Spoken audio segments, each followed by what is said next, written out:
students, how are you? Welcome to SBS English classes. We are here to study half-yearly exam 2023-24 2023-24 के अर्धवार्षिक परीक्षा का ये paper है। Subject English class 11th। Class 11th में 2023-24 के हाफ ईयरली एग्ज़ाम में जो मल्टीपल चॉइस क्वेश्चंस आए हैं उनका ये हम सॉल्यूशन यहाँ पर आपको दे रहे हैं। Marks 100, time 3 hours। ये मल्टीपल चॉइस 11th क्लास में एग्ज़ाम के अंदर पहली बार आए हैं और इसी प्रकार से MCQs मल्टीपल चॉइस क्वेश्चंस बहुविकल्पीय प्रश्न एनुअल एग्ज़ाम में भी आने वाले हैं और उनकी इसी प्रकार से तैयारी करनी पड़ेगी जिस प्रकार से ये हाफ ईयरली एग्ज़ाम में दिए गए हैं।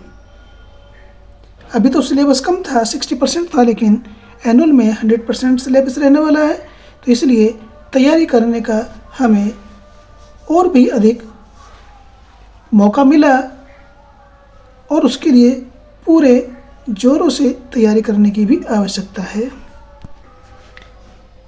जनरल इंस्ट्रक्शंस, सामान्य नियम। ऑल क्वेश्चंस आर कंपल्सरी, सारे प्रश्न अनिवार्य हैं। Number 2, marks are indicated against questions, जो अंक हैं वह प्रश्नों के सामने दिए हुए हैं।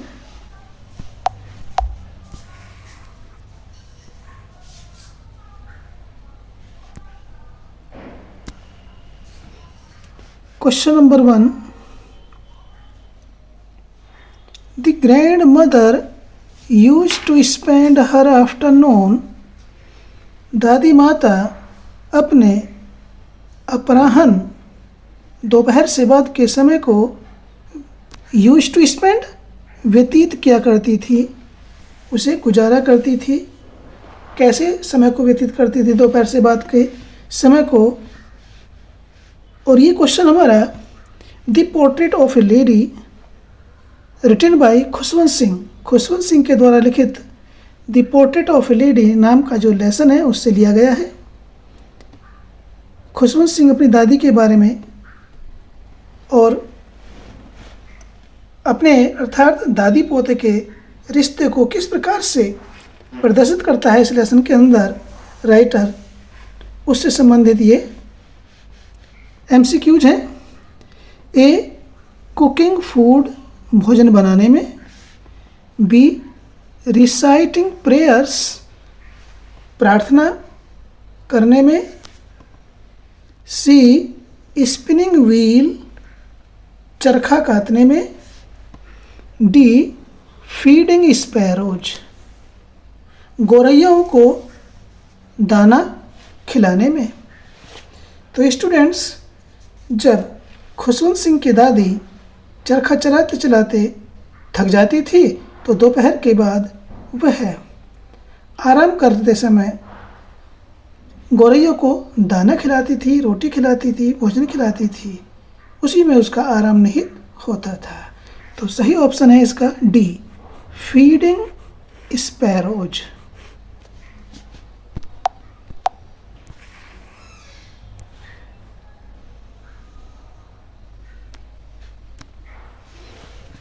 Number 2, for how much time was the author abroad for further studies? Author लेखक विदेश में अपनी आगामी शिक्षा, उच्च शिक्षा को प्राप्त करने के लिए विदेश में कितने समय तक रहा? ए 2 years 2 वर्ष, बी 3 years 3 वर्ष तक रहा, सी 4 years 4 वर्ष तक रहा, डी 5 years या 5 वर्ष तक रहा। तो dear students, author Khushwant Singh विदेश में अपना अध्ययन करने के लिए 5 साल तक रहा। सही ऑप्शन डी है। Number 3, what did the grand mother do in the temple? दादी माता मंदिर में क्या किया करती थी? ए रीड स्क्रिप्चर्स, धार्मिक ग्रंथ पढ़ती थी, धर्म ग्रंथों को पढ़ती थी। बी प्ले विद किड्स, बच्चों के साथ खेलती थी। सी फीड द डॉग्स, कुत्तों को भोजन खिलाती थी। डी ऑल ऑफ दीज, यह तीनों कार्य करती थी। तो स्टूडेंट्स, इसका सही ऑप्शन होगा दादी माता मंदिर में धर्म ग्रंथों को पढ़ती थी। सही ऑप्शन ए होगा।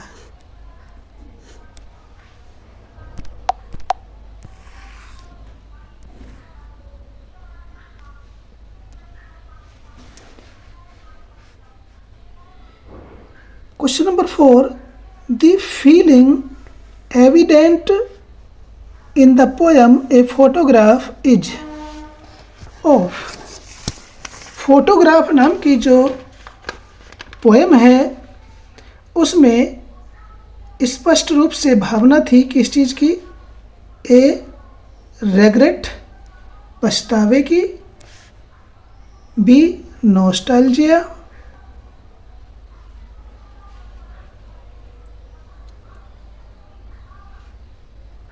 घटनाओं की यादें या उदासी।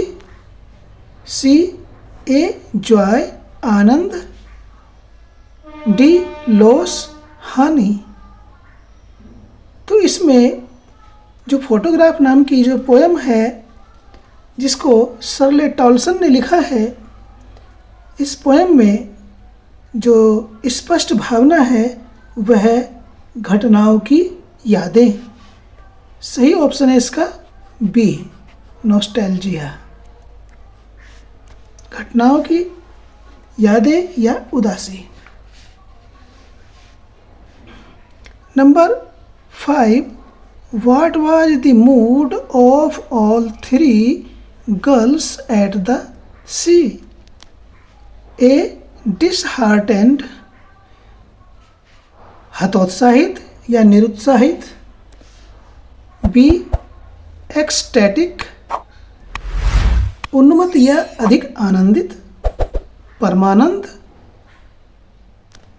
सी मोनोटोनस, उबाने वाला या नीरस। डी नन, या इनमें से कोई सा भी नहीं।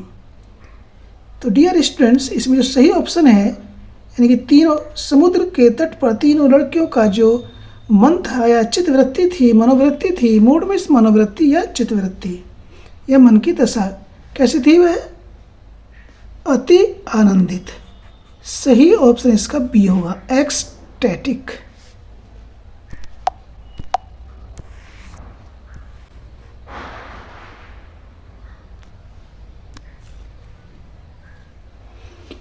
Number 6, which poetic device has been used in its silences?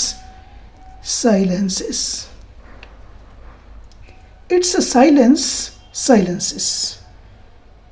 इसकी शांति शांत कर देती है, खामोश कर देती है में कौन सा अलंकार है? पोएटिक डिवाइस कहते हैं अलंकार।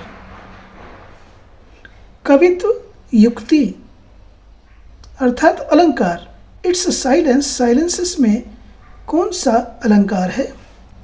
ए पर्सोनिफिकेशन, मानवीकरण। B Simli.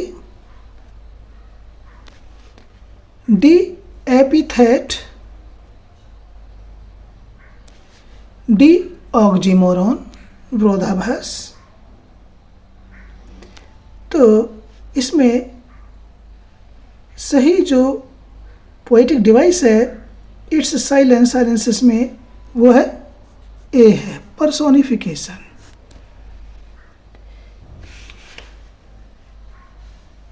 Number 7, for how long had they to stay in water during their journey.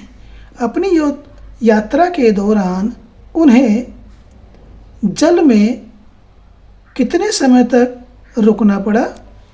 A 1 year, 1 वर्ष तक, बी 2 ईयर्स, 2 वर्ष तक, सी 3 ईयर्स, 3 वर्ष तक, डी नन, कोई सा भी नहीं। तो स्टूडेंट्स इसका सही ऑप्शन है उन सब को समुद्र में जल के अंदर अपनी यात्रा के दौरान 3 वर्ष तक रुकना पड़ा। सही ऑप्शन सी है।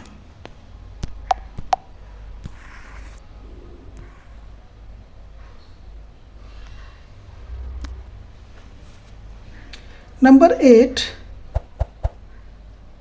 Who were Larry and herb. Larry और हर्ब कौन थे? ए पायलट, बी ड्राइवर्स, सी क्रूमैन, डी नन, इनमें से कोई भी नहीं। तो स्टूडेंट्स एक क्वेश्चन नंबर 7 और 8, we are not afraid to die if we can all be together, written by Gordon Cook and Alan East के द्वारा लिखित जो लेसन है, we are not afraid to die, हमें मरने से डर नहीं लगता है, हम मरने से भयभीत नहीं हैं यदि हम सभी एक साथ हैं, नामक लेसन से लिया गया है। और इस एमसीक्यूज में लैरी और हर्ब कौन थे? ये पायलट थे या ड्राइवर थे या क्रूमैन थे? क्रूमैन कहते हैं जहाज कर्मी, पायलट एरोप्लेन के चालक को पायलट कहा जाता है, ठीक है। और ड्राइवर जो ज़मीन पर चलाने वाले वाहन होते हैं उन्हें ड्राइवर कहा जाता है, ठीक है। लेकिन जो शिप पर काम करते हैं, बोट को चलाने का काम करते हैं, उन्हें क्रूमैन या जलकर्मी कहा जाता है। लैरी और हर्ब जलकर्मी थे, क्रूमैन थे। सही ऑप्शन सी होगा।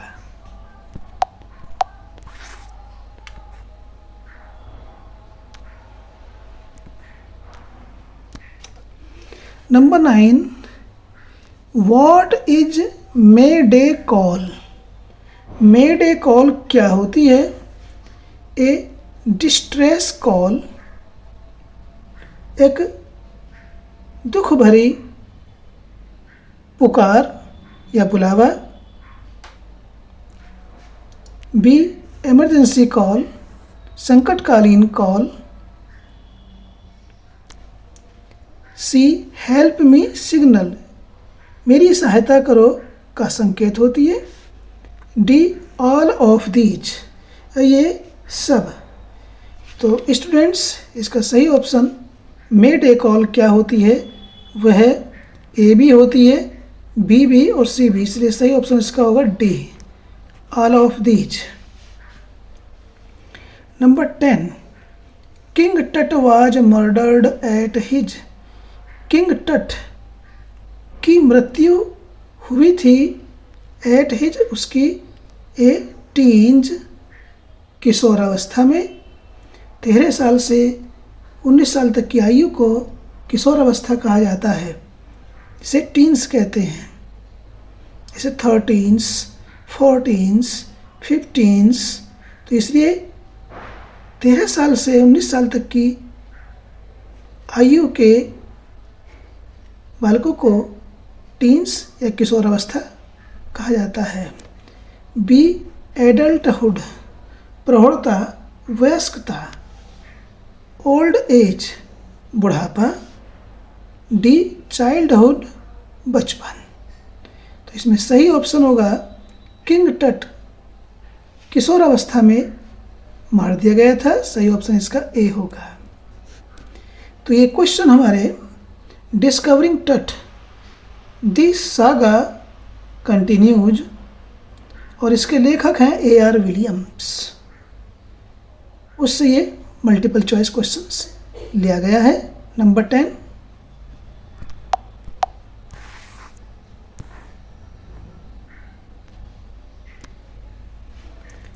Number 11 the Tut's grandfather was. Tut के दादा थे, कौन थे? ए टूटनखामन, बी आमन, सी एमनहॉटेप, डी कार्टर। तो टट के दादा कौन थे? सी आमनहॉटेप। इसका सी ऑप्शन सही है। Number 12 who found King Tut's mummy. King Tut की मम्मी को किसने खोजा, किसने ढूंढा? ए हार्वर्ड कार्टर, बी जही हवास, सी एखेन नेटन, डी एमनहॉटेप। तो स्टूडेंट्स इसमें जिस व्यक्ति ने किंग टट की मम्मी को खोजा था, ढूंढा था, उसका नाम हार्वर्ड कार्टर था। सही ऑप्शन ए होगा।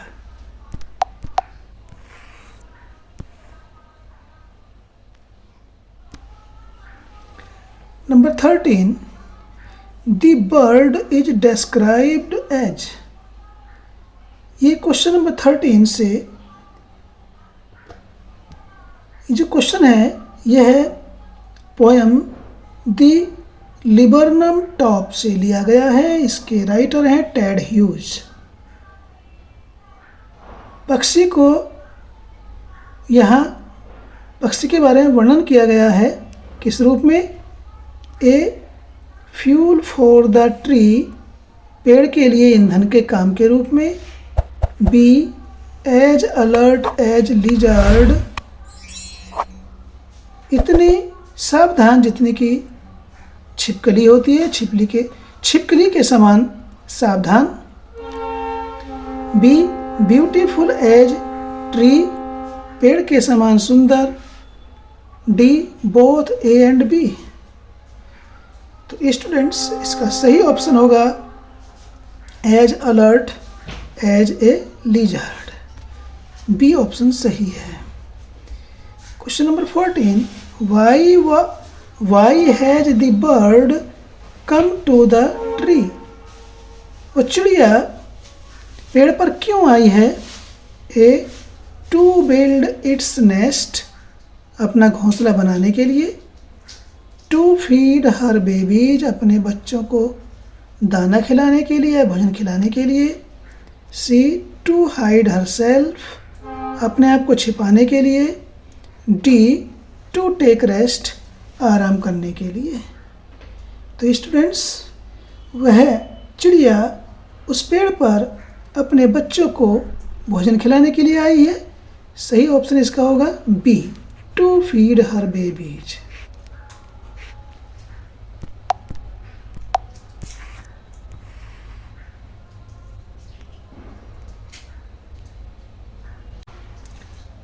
Number 15 What does goldfinch hide in her mask?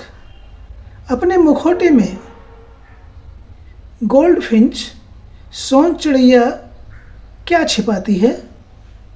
A fake emotions नकली भावनाएं। बी रियल इमोशंस, वास्तविक भावनाएं, सच्ची भावनाएं। सी बोथ यानी कि ए और बी दोनों। डी नन, इनमें से कोई सा भी नहीं। तो स्टूडेंट्स, गोल्डफिंच सोन चिड़ैया अपने मुखौटे में, अपने मास्क में, अपने घूंघट में वह अपनी वास्तविक भावनाओं को छिपाती है, real emotions. Question number 16, the poem the voice of the rain is a conversation between, यानी कि poem the voice of the rain, बारिश की आवाज़, एक बातचीत है किस किस के बीच में? ए पोएट एंड रेन, कवि और वर्षा के बीच। B poet and water vapours, poet और जलवाष्प के बीच में। सी रेन एंड ट्रीज, बारिश और पेड़ के बीच में। डी पोएट एंड ट्रीज, कवि और पेड़ के बीच में। तो स्टूडेंट्स, ये poem the voice of the rain, इसके जो राइटर हैं वो वॉल्ट व्हिटमैन हैं। तो ये poem the voice of the rain, ये कवि और बारिश के बीच में एक वार्तालाप है। तो सही ऑप्शन इसका होगा ए, कवि और बारिश के बीच एक वार्तालाप है ये poem the voice of the rain. Number 17, what does ragged और अनरैग्ड मीन? रैग्ड और अनरैग्ड का क्या अर्थ है? ए एनरिचमेंट और नो एनरिचमेंट। एनरिचमेंट कहते हैं संवर्धन, संवर्धन या संवर्धन न हो। टू प्योरीफाई और नॉट, शुद्ध करना या नहीं, ये शुद्ध नहीं करना। सी केयर्ड फॉर और नॉट केयर्ड फॉर, परवाह करना या परवाह न करना। डी टू वॉश और नॉट टू वॉश, धोना या न धोना। तो यहाँ पर रैग्ड और अनरैग्ड का मीनिंग जो है वह सी होगा, केयर्ड और नॉट केयर्ड फॉर, परवाह करना अर्थात ध्यान देना या ध्यान ना देना। तो इसका सही ऑप्शन सी होगा। नंबर 18 है, who begets more and more children? कौन अधिक बच्चे पैदा करता है? ए रिच पीपल, धनी लोग अधिक बच्चे पैदा करते हैं। बी पुअर पीपल, गरीब लोग अधिक बच्चे पैदा करते हैं। सी एजुकेटेड, शिक्षित लोग अधिक बच्चों को जन्म देते हैं। डी सिविलाइज्ड, सभ्य लोग बच्चों को अधिक जन्म देते हैं। तो स्टूडेंट्स, इसमें सही ऑप्शन होगा बी, पुअर पीपल ही बच्चों को यानी कि अधिक से अधिक बच्चे पैदा करते हैं। Number 19, at what time did Aram and Mourad ride the horse? At what time, किस समय पर एरम और मुराद ने घोड़े की सवारी की? ए लेट नाइट, देर रात्रि। बी इवनिंग, शाम को। सी अर्ली मॉर्निंग, सुबह सवेरे। डी आफ्टरनून, दोपहर के बाद यानी कि अपराह्न को। तो इसका सही ऑप्शन होगा अर्ली मॉर्निंग। एरम और मुराद ने घोड़े की सवारी सुबह सवेरे की थी।